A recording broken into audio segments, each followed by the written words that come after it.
Alors les taux de crédit pour l'ensemble du marché, un commentaire Jean-Marc Villon. Alors, première chose qu'on peut dire, parce que tout le monde le dit, c'est les taux remontent. Alors effectivement, ils remontent sur l'Observatoire Crédit Logement CSA à fin février.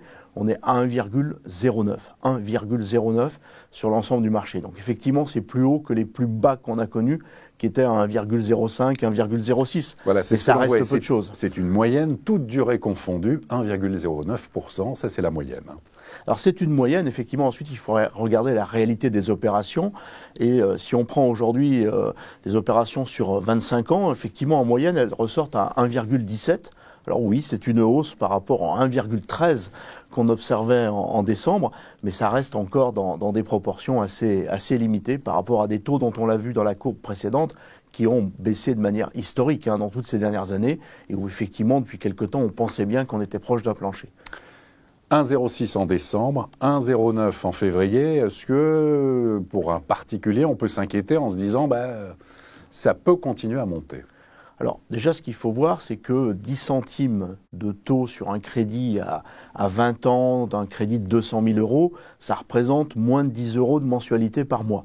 Donc ça n'est pas rien, mais en même temps, ce n'est pas forcément beaucoup à l'échelle d'un crédit immobilier. Donc 5, 6 points, 10 points, 20 points de hausse de taux ne sont pas de nature à bouleverser les plans de financement.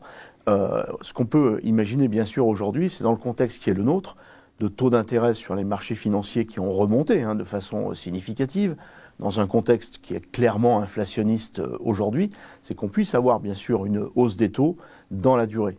Ce qu'il faut toujours avoir en tête, c'est que la hausse des taux sur les crédits immobiliers, elle prend du temps, elle se diffuse lentement et elle n'est jamais à la hauteur, les variations ne sont jamais à la hauteur de ce qui se passe sur les marchés financiers, aussi bien à la baisse qu'à la hausse. Donc ce que nous on peut imaginer, c'est que sur l'année 2022, on ait bien sûr une hausse des taux d'intérêt sur les crédits immobiliers, elle a commencé, mais peut-être de l'ordre de 20-25 points de base, ce qui n'est pas rien du tout. 25 points de base, c'est-à-dire 0,2 0,3 sur le taux des crédits.